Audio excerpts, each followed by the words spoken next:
On your, like on Zoom? I'm just being Oh, stupid. Don't worry about me. okay. We'll Okay. teach that class next week. I'm just kidding. Yeah. How to use Zoom. Okay, so we should be live now. Yep, we're live. Let's go ahead and we'll jump right into everything. And some people may join us throughout. So we're starting at 5 p.m. Eastern time. So I'm sure timing wise, some people are just getting off work.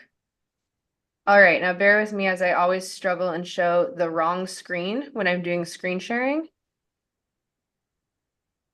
So, Piece of tape on your computer on how to do it or something. well, I do it wrong every time. And then, okay, so tell me, You did it so wrong. far so good. Yeah, you did it wrong. I did it wrong again? Mhm. What are you seeing? Yay, perfect. You're You're not good. seeing presentation view? Nope. Okay, No, I'm seeing it the right way. Yeah, I'm seeing it. I see it. Yes. Awesome. okay. Glad I All got that right, figured out. so today's live is on the five pro tips on rapid credit repair. So we're going to go over those 5 tips. We got a lot of information to give, so we're going to try to go as fast as possible. But since we have a few people on this live, we're going to do a lot of conversational style. So please feel free to ask questions throughout the live event. And if you can roll to the next screen, Ivory. All right, so just going to do a quick introduction. My name is Alicia All. I am the co-founder of Credit Score Pro along with Ivory Becker. I have 20 years experience in the credit industry, in lending, credit repair, real estate. And my passion though has become all about credit and how to help people where they're at and providing credit repair services to them at little to no cost to the consumer so they can really get the help. I know we're in a challenging environment right now, and Ivory and I have a passion to help those people. But I'll let Ivory introduce herself as well.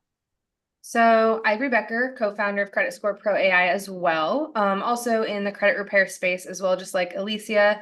My background's in regulatory compliance, and a lot of areas in finance in general, but very much focused on the default space and understanding the laws and regulations when it comes to default and when it comes to credit. Over time, we bumped into each other, found that we have very similar outlook in life in general and in this credit space and credit industry. And we've been able to come together and create a pretty cool product. And from there, we do like to do these lives every Thursday. So just a heads up, I don't think we mentioned that yet. Every single Thursday, we have a new live event. For one Thursday on, it's geared mainly towards professionals, and then the opposite Thursday is geared towards really anyone, but definitely consumer based. And we're always open to new topics, but take a look on our Facebook page, and we have about the next 4 to 6 months posted on there for the upcoming lives. So thought we'd start off before we go into the 5 tips with discussing where do we really stand in America when it comes to credit. So 37% of adults have a credit score below 700.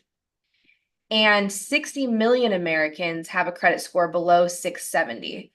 So there's a lot of room for opportunity when it comes to our potential for improving credit. And one of the barriers that we all face is we don't learn about credit in school. And because there's no real proper education on credit, our parents can't really teach us about it either. Even in the professional space, if you are a banker or you're in the mortgage industry, there is little to no training on how to read a credit report, how to interpret it, how to properly advise consumers. So there's a lot of opportunity that exists for us to do the wrong thing, and we want to prevent that. So that's Ali and I's goal. So today we thought we'd count backwards. So we're going to count from our number 5 to our number 1 recommendation for how to create the fastest improvement when it comes to doing credit repair. So number 5 is understand what is helping and what is hurting your credit score, which seems pretty common sense, right? But as we mentioned, the basic understanding of credit really doesn't exist when it comes to the United States at large. So Allie, I thought you might be comfortable going into a little bit of the basics about what makes up a credit score. Okay, so there's five elements to a great credit score. You have payment history, amounts owed. You'll see these on the grid and they're color coded here. So just to give you, so when you're looking at this grid, you'll see payment history has a large chunk of what your credit score would be affected by. And then we have amounts owed, length of credit history, new credit, and a mix of credit. Ivory, did you want me to go into a little bit more in depth about what each of these? Yeah, go ahead and do that. Okay. We'll So touch on it a little lighter later, so I think going in depth now will be good for a reminder later on. perfect. Okay. So I think this kind of sets the tone for where we're going to go with this, with those five things that we can do to improve credit score fast. But the five elements, obviously payment history being a huge part of that, meaning you're paying your bills on time, right? So if we were to get a 30-day late today on a credit card, it's going to drastically decrease our credit score. Maybe a big hit to the credit report. So payment history is a large portion of where our credit score comes from. The next section is amounts owed. So this really is factored in with the credit card debt. So we talk about, you have a credit card, let's say a $300 credit limit, and you owe $300. That's a maxed out credit card that can actually decrease your credit score. The credit bureaus are looking that you understand how to use credit, and you don't really need credit, but you want credit. It's kind of a funny little mix of how life works. But so you want to keep those balances to the credit limit low so that you have good credit utilization. And that's a big part of your credit score. So those people who, have no credit cards, this could be an issue because this is an important piece of that puzzle. So credit cards are going to be important.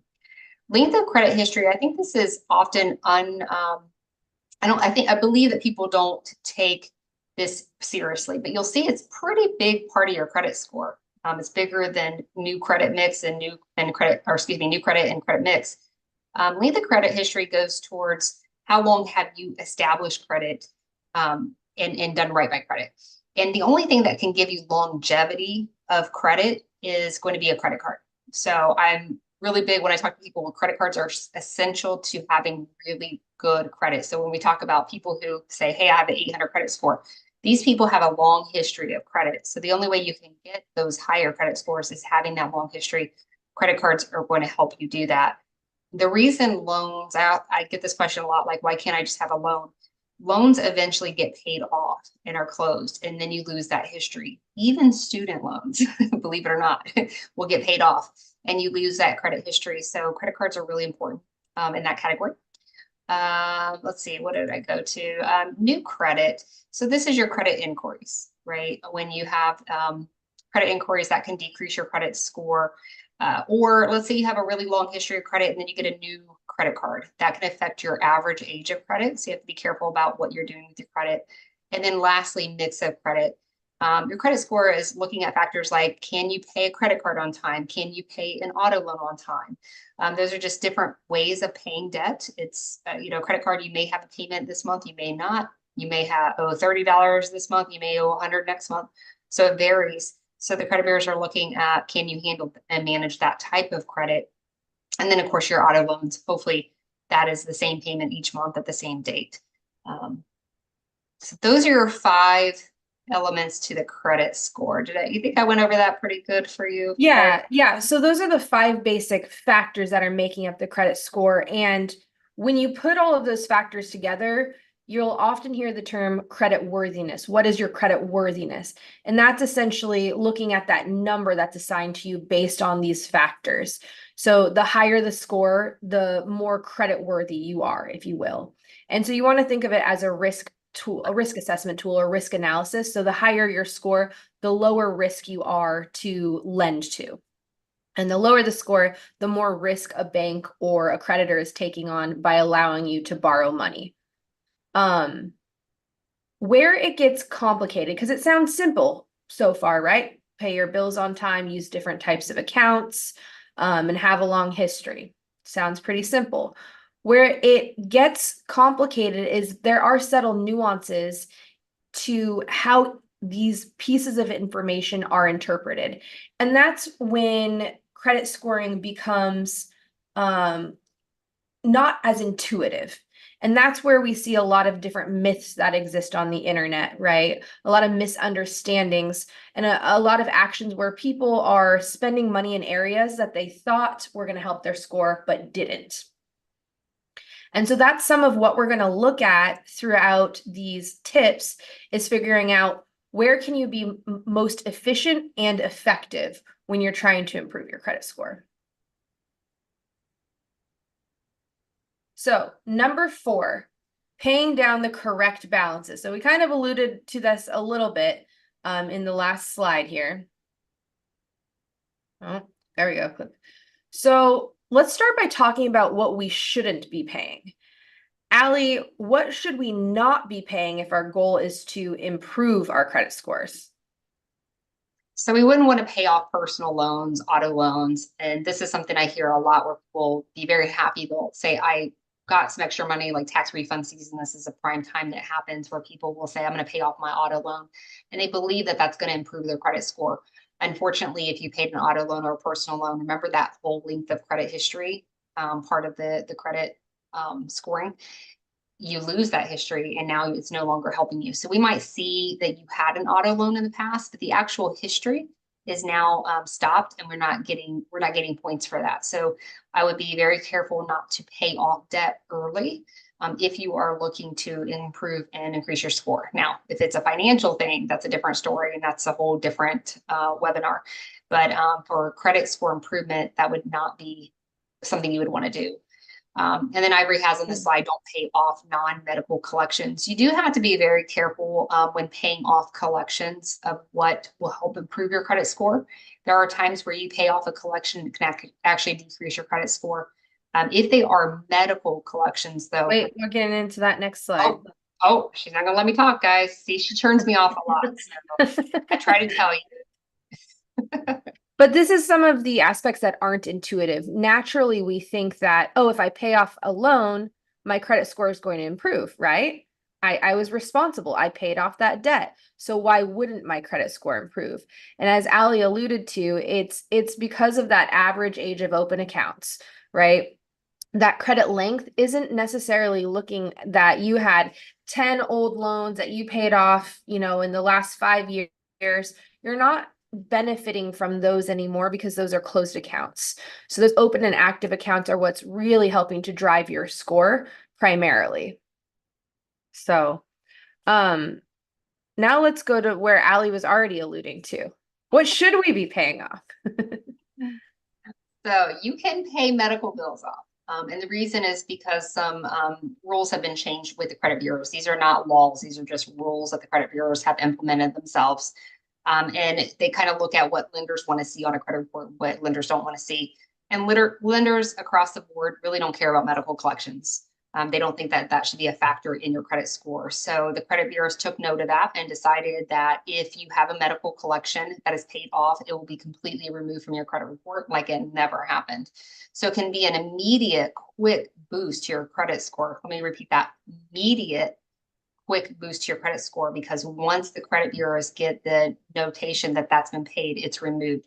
It's an automated system. It's a computer generated deletion. So it's not like you have to write a letter to have it happen. It's completely automated. So that's a really easy way to improve your credit score fast.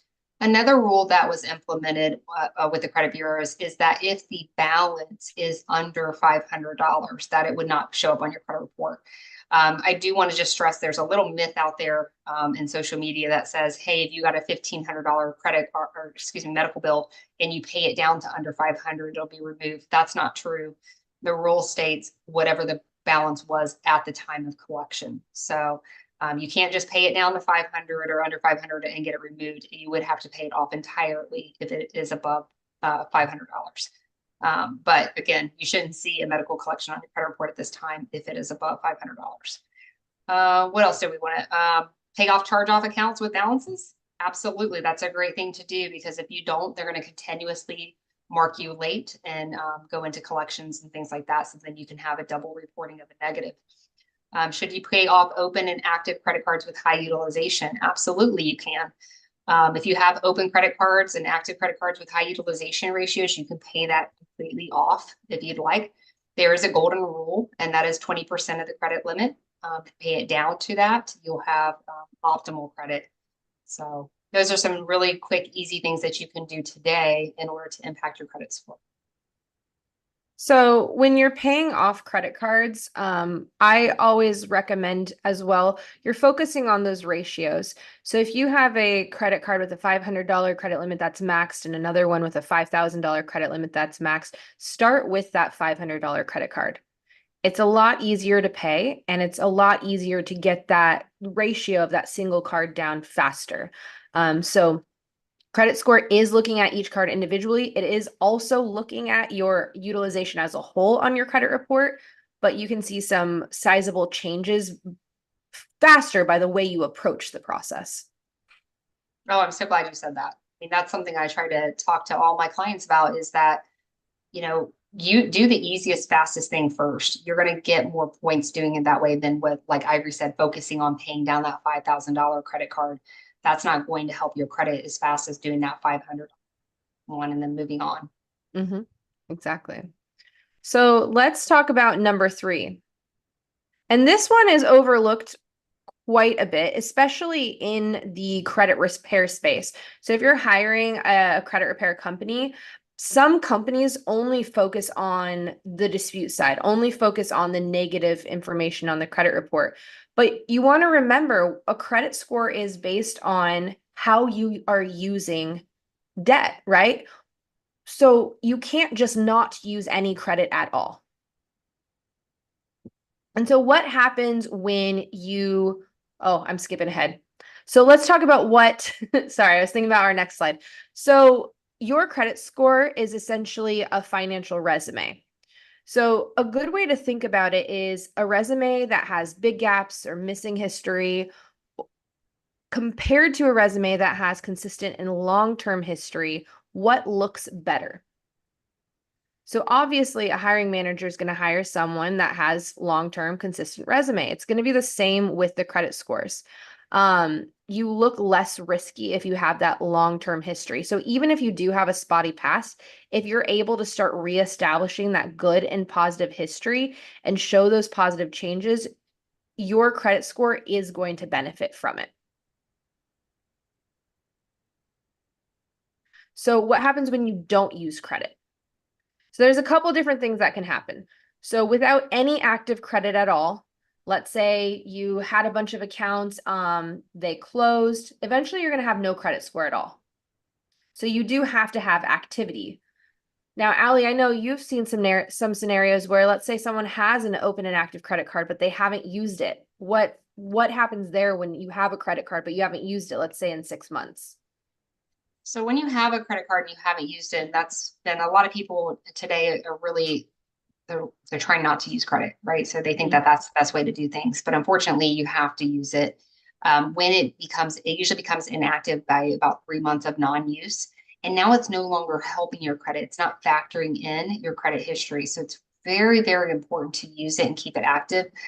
With my individuals who don't want to use credit at all, what I highly recommend is everyone pays something. They pay some kind of subscription service, right? Netflix, whatever. There's a million of them. And I don't know anybody who doesn't pay something like that.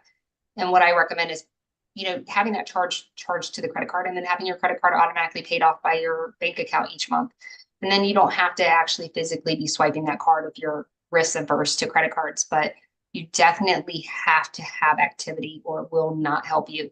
Another little key point on that is I had some clients, they'll go and get a new credit card so we can start establishing credit. And then they would go and immediately use it and then immediately go and pay it off. And that didn't create the history on the credit report. And we were wondering why their score hadn't gone up. So it's important also to wait till the billing cycle hits in order to pay that. So another thing is if you have limited or no history, you have a more volatile credit file. You're going to see bigger swings when there's changes in your credit score just because there's less data for that credit score algorithm to go off of.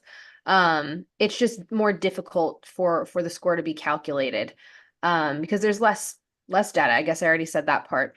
And not using credit can create challenges for you, and you're not going to realize those challenges until you need to rely on your credit to get something. And too often in this industry, that's what we see is Maybe you're renting a place and you have to move out because maybe it's a house and that person's selling the house. Well, you didn't have any focus on your credit. You weren't using your credit. Maybe you had a bad history with credit in the past and you're afraid to use it again.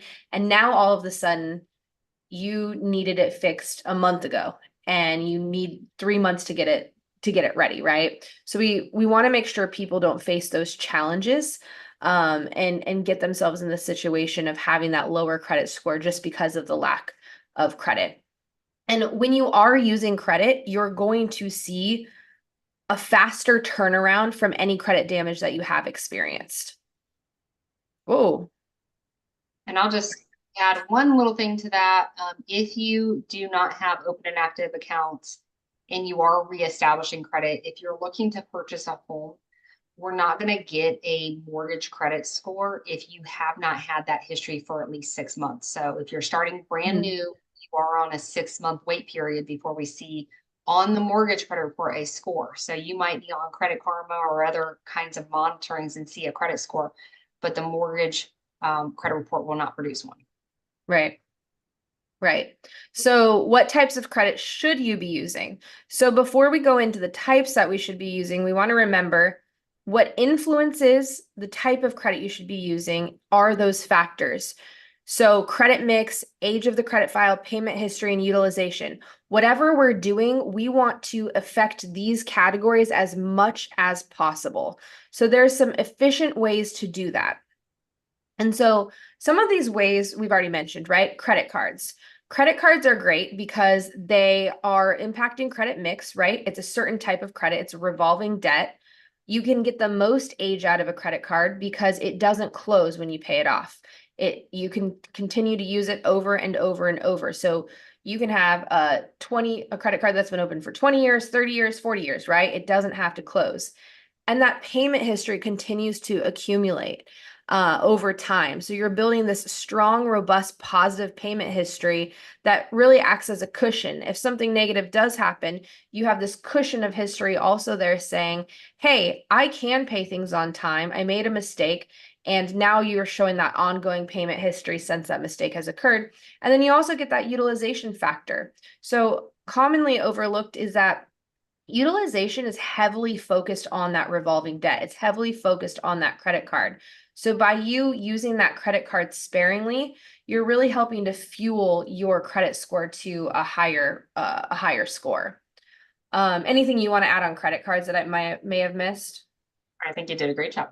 Okay, so credit builder accounts are the second type of recommendation that I have as far as how to positively influence these factors.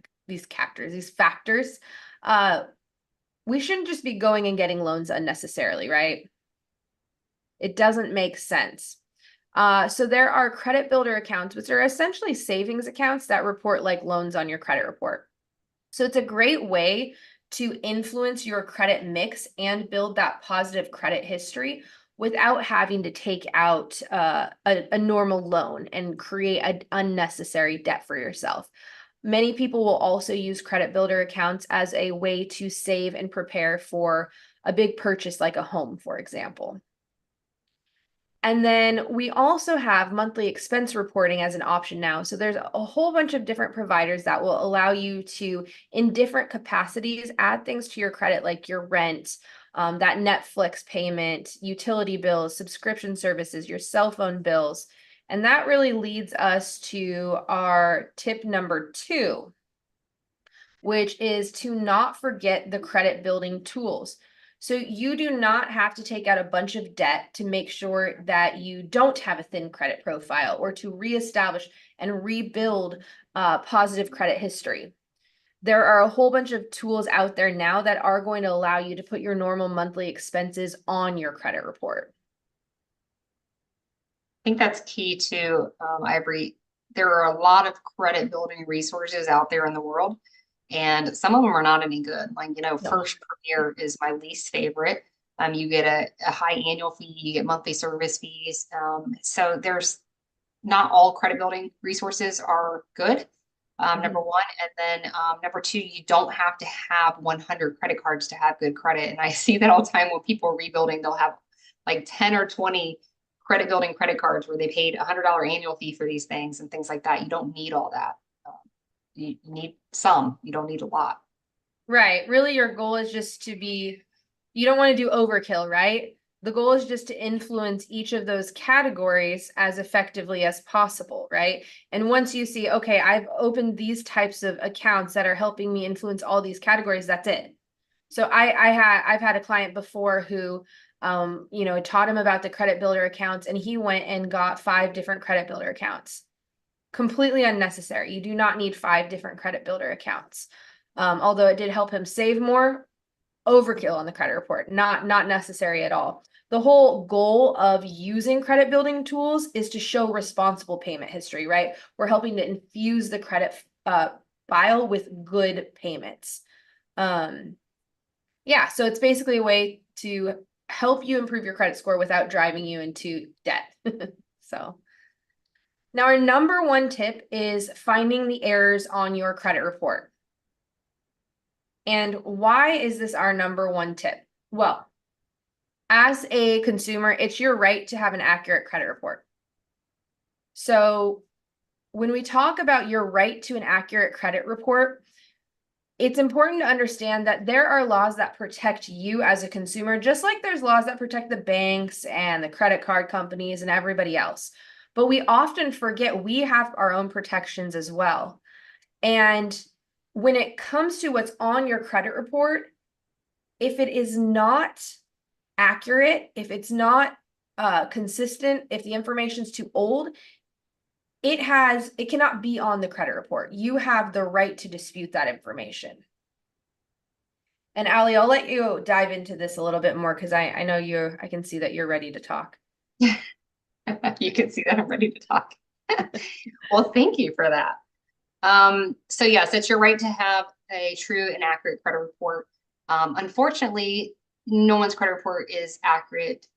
And so that allows us to get things that are errors on the credit report removed that may be negatives for your credit report. So you can utilize our system, which we'll be talking about later, which actually reads the raw data credit report for you, which is a big document with a lot of code. And it'll read that information to discover any errors that are on your credit report attached to those negative items. And it's able to then dispute those items so that you can have those removed. Yes, right there. So you don't have to be an expert to come and look and see if you can spot these errors, which can be daunting, first of all. Second of all, with the raw data credit report, it's seeing more information than you would even see on your credit report. So you could analyze your credit report to death and maybe not find some of the errors that are actually there. So that's important to note on that. And we'll go into it a little bit more, but that's where AI comes in, where it's able to read that 500-page plus credit report that you're not seeing to find all those errors. So negative information stays on your credit report for 7 years. It's an important part to understand. So when we talk about looking for errors, oftentimes we're really focused on finding errors on accounts that have negative history, whether that's a late payment, whether that's a collection account, a charge off, an account that was part of a bankruptcy, a repossession, right? The list goes on and on.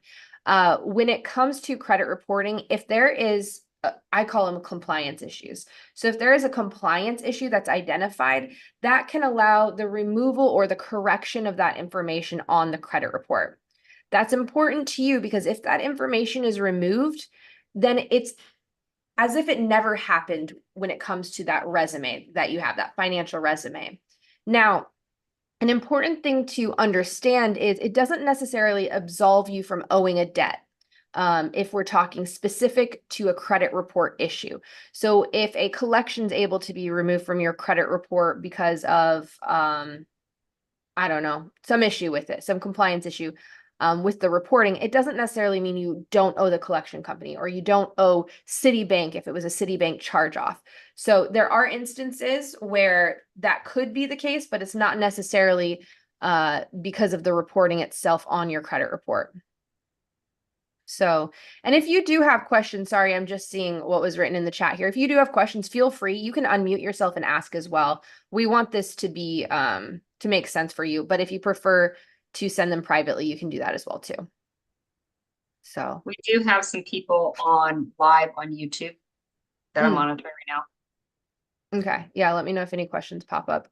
Um, One of the common, I want to give an example of a really common error, and then you let me know if there is a question. So one of the common errors we tend to come across, if you are visually just looking at your credit report and you want to practice, how do I find an error? This would be one of the easiest ones I think you can identify. Let's say you're looking at your credit report from Equifax, your report from Experian, and your report from TransUnion. Let's say you have a 30-day delinquency, and maybe on Equifax, it shows the delinquency in August 2020, and on Experian and TransUnion, it shows it in September 2020. That's inconsistent reporting, right? So there's an example of an error that you may see on your credit report. now. Just a little quick tip. What she just Mhm. told you is very, very common on the credit report. Yes, yes, it is very common. Very common. Um, Other things that we may see, I have mentioned on here at the bottom is re-aged collections. So collections, when it comes to credit reporting, the credit report is leverage, right? A collection agency wants to put the account in your credit report because they think it's going to make you more likely to pay that collection. So what they do sometimes is they re-age it or make it look like it's more recent than it actually is. This allows it to report on the credit report longer than it should, and this is not a legal practice, but their goal then is to obviously get you to pay. So again, that's an issue, an error that we can find with credit reporting that can allow you to get negative information removed. So hopefully that all makes sense. Oh, there we go. So once an error is fixed or deleted, it is an immediate update on the credit report. My point of clarification here is it's not like when you pay your credit card and you're waiting for that 1 day per month that the credit card company is reporting your balance to the credit bureaus. Whenever the credit bureau makes that update or that change on the credit report, it takes an immediate effect. Make sense? Makes sense. I like All it. right. Okay. So now what? So it's important. Actually, Allie, I'm going to let you take this. This is your section. So you got a lot of words on this page. Okay, so now what? You're gonna need to have a credit action plan. And we're going to go into this a little bit further in a minute when we talk about SMART goals, but we need to have a goal of what we're trying to achieve with our credit. So oftentimes when people are coming to me, it's, I want to buy a home, right? So we need to establish that goal. And we need to understand what our credit scores are and where do we need to go in order to achieve that goal. So it might be, hey, we need to get the credit score up from, 580 to a 640 or 660 because we want down payment assistance or whatever that might be. So it's important that we set a specific goal for our credit journey. And then we let the system that we're going to talk about here in a minute, no surprise, we have a product called Credit Score Pro that literally analyzes that credit report. And it's going to look at all the factors based on your goal of what you need to achieve in that action plan. So you're taking me straight to this. Yeah, you're talking about it already. Okay, might as well. Okay. So creating that specific goal. So an example on this slide is set a goal to buy a house by June, right? I need a credit score of a 640. So we know that this is a SMART goal because we're going to make it specific. We have a way to measure that, which is Credit Score Pro, which will track everything that you're doing, track the improvement. We know that it's achievable because we're going to leverage the AI system to improve that credit report, both with getting errors and negative information off the credit report, but also this action plan that states, hey, you want to buy a house, you need to do A, B, C, D, right? So it's very detailed and it's very tailored to you as a person. I like to use this example. If I have two people and they both want to buy a car or buy a house, let's say, and their credit reports are going to be completely different because we have two different people, the AI action plan may tell someone to do something and tell someone else not to do it. Okay. And so people ask me oftentimes, well, why would it say to do this to this person, like get a new credit card and tell this person not to? And again, it's tailored specifically to you based on your personal credit report. So it works. and you just have to follow it. It's like if you ever think about, you have a goal to lose weight, right? What steps do you need to take to lose weight? You have those actionable steps that you can take. It's a lot easier to get to your goal. And that's what Credit Score Pro provides, is this actionable step based on your personal information and your personal goal. Relevant, obviously, inside of Credit Score Pro, we provide resources for credit education and resources for credit building so that you're using, number one, you're learning why you're doing what you're doing, which is key. But also, number two, you're getting resources that we believe and trust in. Again, I talked earlier a little bit about people getting 5, 10, 20 credit cards to build credit, and they're getting these credit cards with these high annual fees and monthly service fees. You don't need all that, right? So Credit Score Pro is going to help you pick the right things that are free or little fees in order to build credit. Time bound. One really cool thing about Credit Score Pro is that it's going to alert you to any changes that happen on the credit report. So you're going to get alert. You're going to see the changes. You can see exactly what happened. Your plan gets updated every month. So if something changed or you've accomplished something, it's going to reward you for what you've accomplished and then give you the steps that you need to take for that following month. But also it is partnered with a credit monitoring called Smart Credit. And Smart Credit has a really cool feature where you can actually have it send you an email of when the specific date you should pay your credit cards. So, and or you can set up your own dates in a calendar to make sure that you're paying your bills on time or auto pay those. So that's some of the time bound stuff that Credit Score Pro provides. But, again, just looking at what is your goal, and then let's create some actionable steps to help you achieve that goal. And I think inside of Credit Score Pro, we can hit all of those key points to having a SMART goal that's achievable and that you can get to as fast as possible. And so we talked about how we don't get to learn a lot about credit, and credit can be confusing and sometimes it's not intuitive. And we talked about what our top 5 recommendations are for how to repair your credit if you do have credit damage. But we know that it can also be difficult to navigate that yourself. And that's why we did create Credit Score Pro, because often if you're out there trying to navigate repairing your own credit, you are bombarded with a whole bunch of conflicting information, especially if you're looking to places like social media. So the great thing about Credit Score Pro, and I'm going to show you in these next few slides just how it works and how easy it is you're going to sign up. So once you sign up, you're automatically registered for Smart Credit. And then don't forget to turn on the feature that tells you the best day to pay your credit cards for a score boost, because that's very necessary and great. And once you set up your credit report, AI is automatically going to analyze that raw data credit file that Ali was talking about earlier.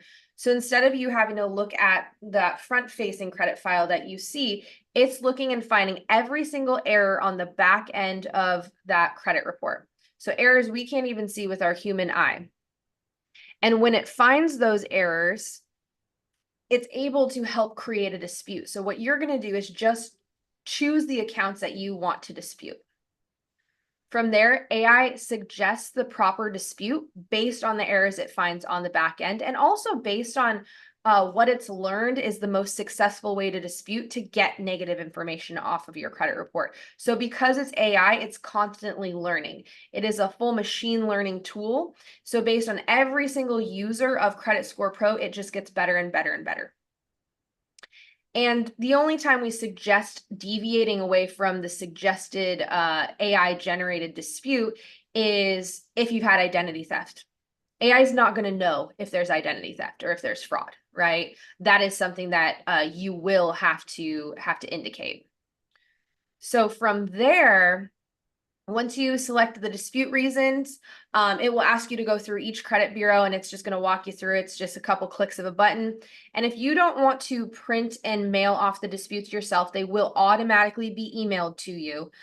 You can also choose to use our integration with maildash.io, which will mail off your disputes to the credit bureaus for you.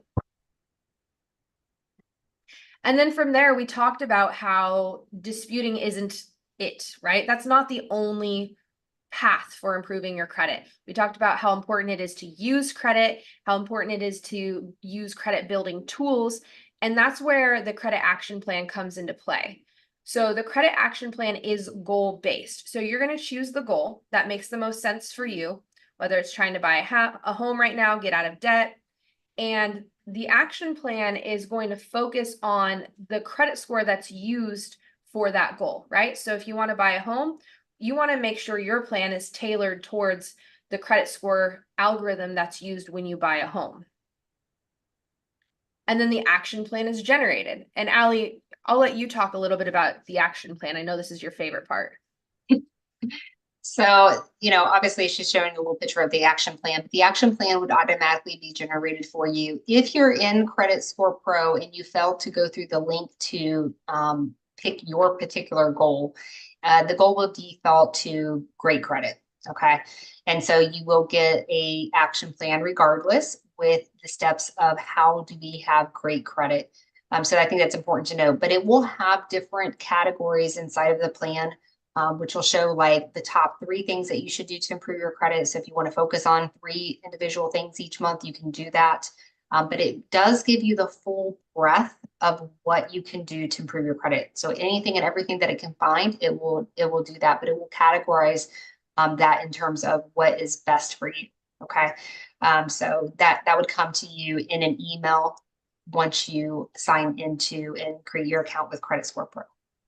It even tells you when your credit cards become stale. So if you're someone who doesn't like putting something on auto pay, as Allie recommended with the credit cards, at least you're going to get a little kick in the butt when you do need to use your credit cards because they became inactive.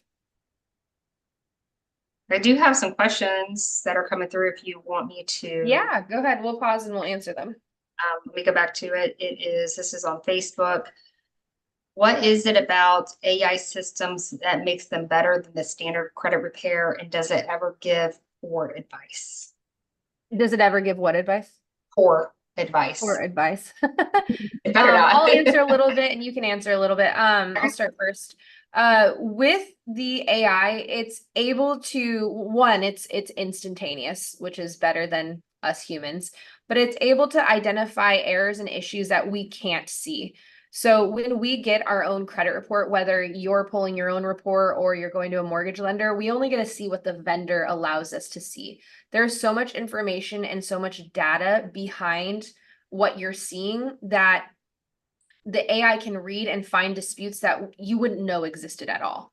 And that's what allows it to be so much more successful than most traditional credit repair companies. And it's doing in 4 months what takes a lot of companies 8 months or even longer. In some cases, if they're not as strong as some of the other companies out there, they may be accomplishing in 1 to 2 years what the AI can do in 4 months. I don't know if I answered all of that. Allie, I'll let you take over. I think you did a great job. I'm trying to see, looking back at the question just to make sure. Does it does it do things Yeah, for does it give poor advice? So no, it is actually your action plan with AI is generated from the algorithm that the credit bureaus use. So you should always get the exact advice that you personally need. Now, that being said, if you're looking at someone else's plan and it says they need to get a credit card and you go out and get one because someone else said that they were told to get one, that might be poor advice for you because again, it's tailored specifically for you. So no, it does not give poor advice. But I like that question because there are lenders who use a system called Wayfinder. And Wayfinder, let's say if you're going to go buy a home or whatever, sometimes you might get a report from a loan officer that's called Wayfinder or credit expert.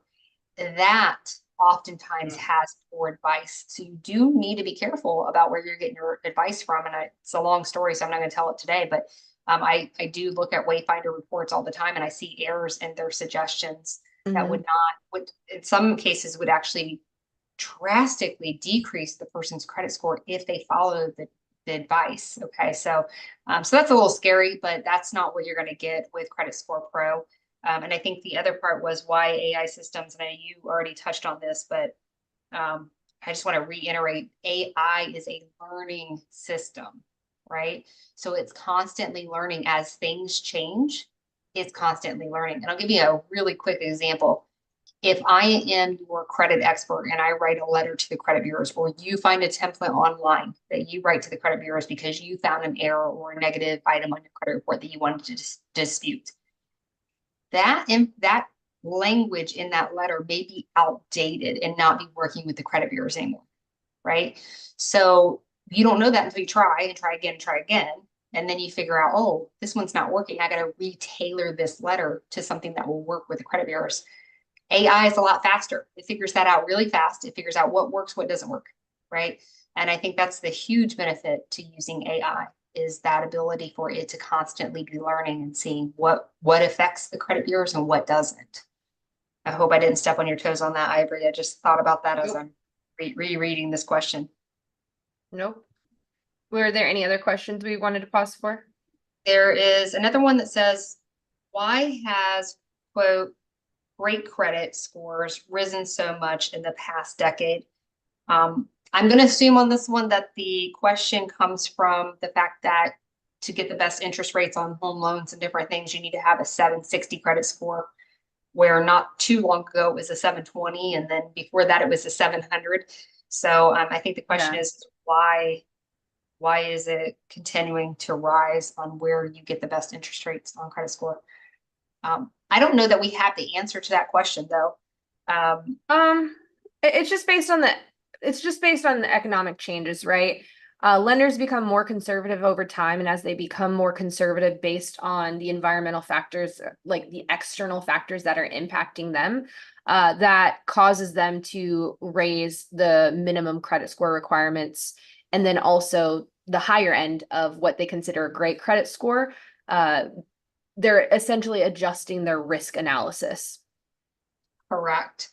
But we don't know why, other than that what Ivory said, things are changing and they're becoming more risk adverse. When banks start to tighten up, interest rates start to go up, right? It's harder to get a loan, and then that's when the credit score requirements start to increase.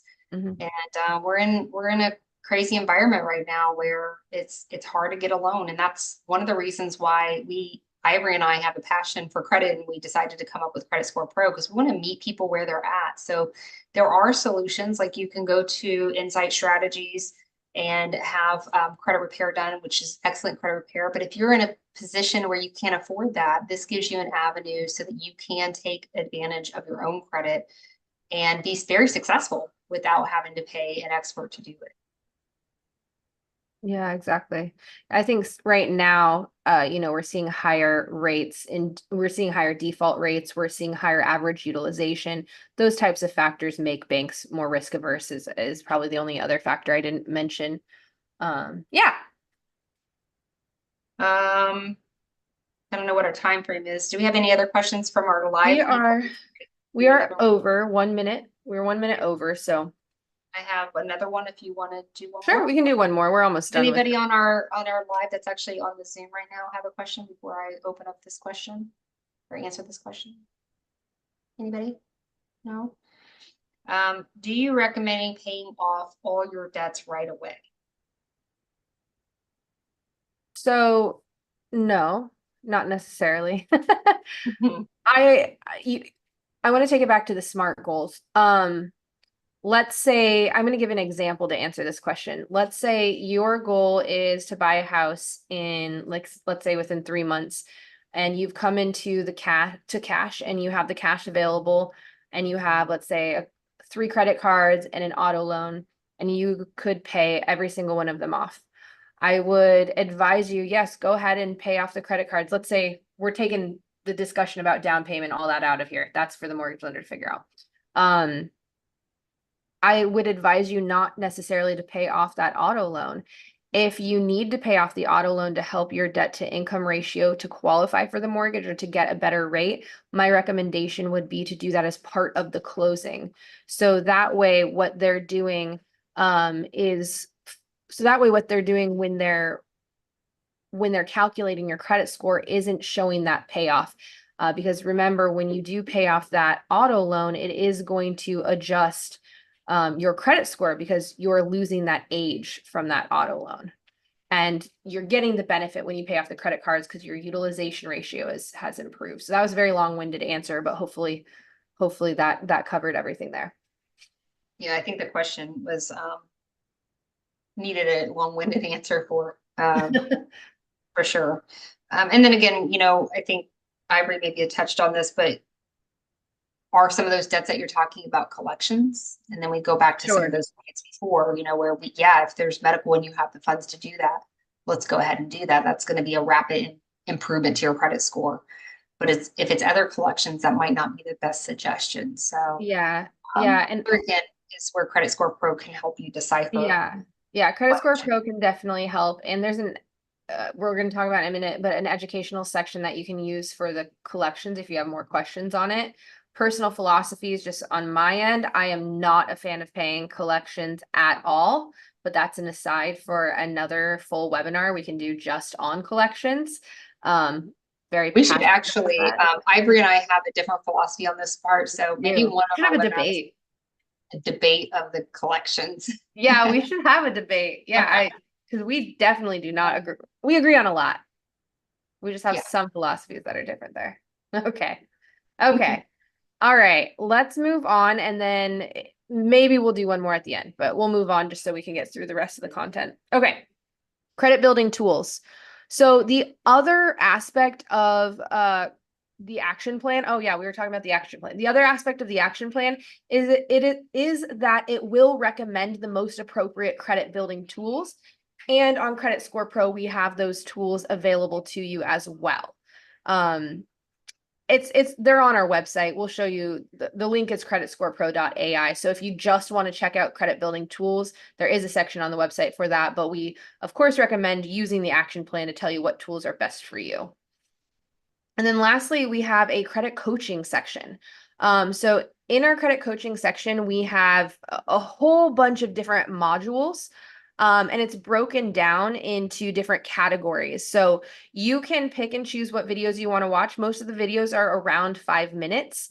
And you can go as high level or as in-depth as you want.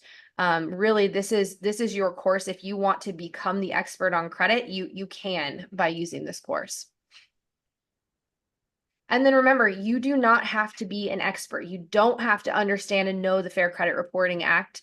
You don't have to know how to read the credit report. You don't have to know the best dispute method. You don't need to know how or where to file a dispute.